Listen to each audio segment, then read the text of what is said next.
வணக்கம். அரியலூர் மாவட்டம் பரணம் கிராமத்தில் ஆரஞ்சி அம்மாள் நல்வழி பயிற்சி மையத்தின் முதல் வெற்றி விழா நடைபெற்றது. இனி விரிவான செய்திகள். பரணம் கிராமத்தில் உள்ள ஆரஞ்சி அம்மாள் நல்வழி பயிற்சி மையத்தின் முதல் வெற்றி விழா நடைபெற்றது. இது பற்றி அதன் நிறுவனர் முத்துலட்சுமி பழனிசாமி கூறியது. அரியலூர் மாவட்டம் உடையார்பாளையம் அருகே பரணம் கிராமத்தில் ஆரஞ்சி அம்மாள் நல்வழி பயிற்சி மையம் செயல்பட்டு வருகிறது.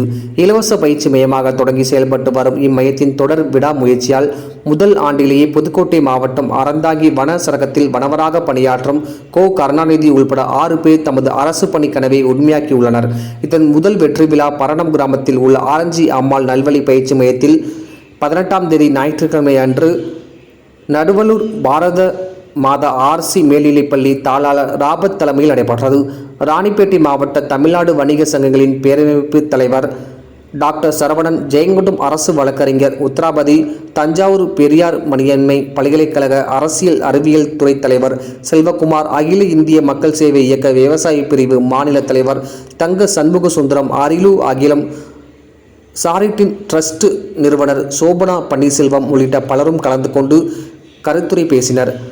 அனைவரும் கலந்து கொண்டு பயன்பெற்றனர்.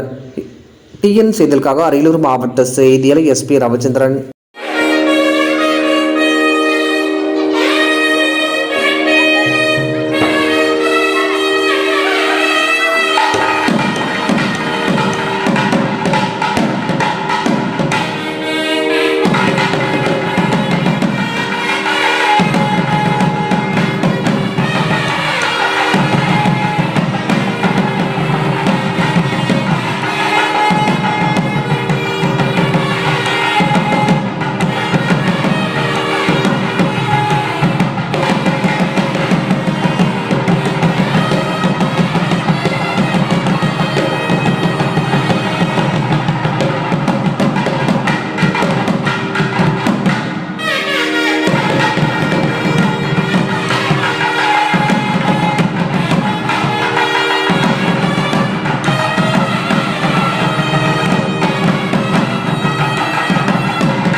அரியலூர் தமிழ்நாடு அறிவியல் இயக்க தலைவர் பழனியப்பன் ஐயா அவர்களை பல மலர்களை கட்டி மாலை சூட்டி மகிழ்விப்பது போன்று எத்தனை காரியங்களை வச்சாலும் பல வண்ண மலர்களை கட்டினால்தான் அது மாலையாக கருதப்படுகிறது. அதுதான் விவசாயத்தின் சிறப்பை தருகிறது.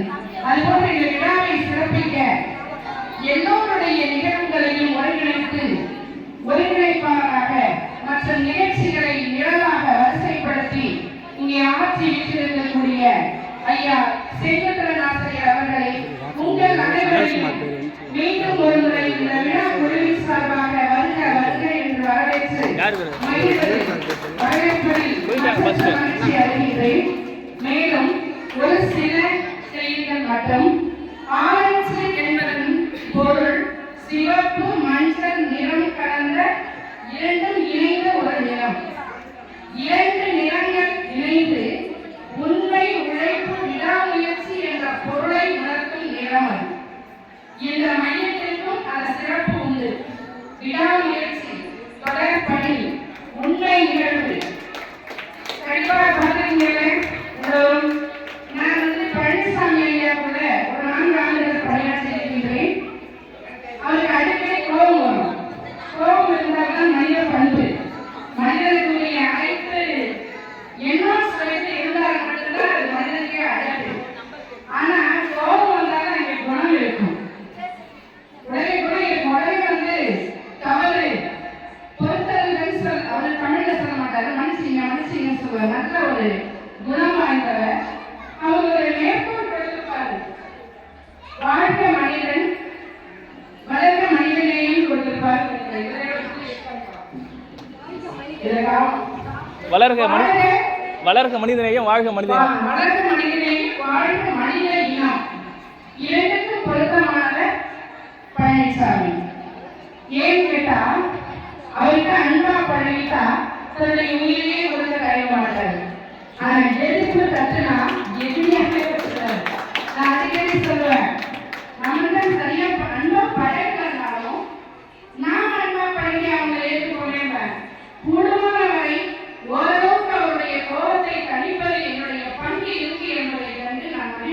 சொல்கிறேன். உண்மையிலே அவருக்கு நான் கண்டேன். அவர் சொல்லுவார் அடிக்கடி, அம்மா அம்மா நீங்க சொல்றதா நான் கேட்பேன், நீங்க சொல்றதா நான் கேட்பேன் அப்படின்பாரு. எனக்கு அது ரொம்ப மகிழ்ச்சியா இருக்கும். என்னன்னு கேட்டா, கோபம் என்பது இயல்பான குணம் தான். அதுக்காக எல்லாத்தையும் கோபப்படக்கூடாதுல்ல. அதனால அவருடைய நல்வழி, அவர் பெயர் சூட்டியதோ இந்த மையத்திற்கு நல்வழி.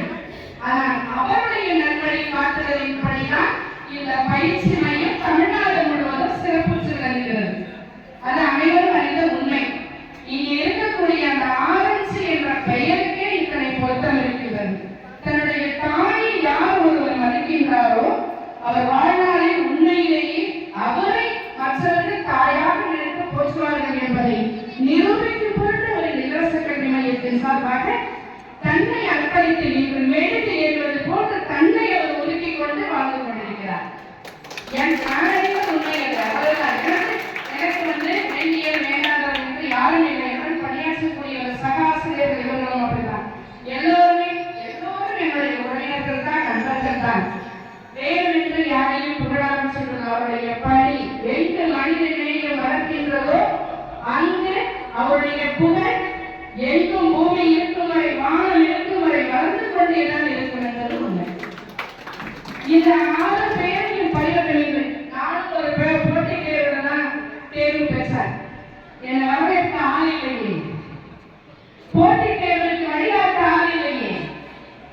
என்னுடைய தந்தையை நான் ஒரு அறையில் உட்கார்ந்து இருட்டறையில் உட்கார்ந்து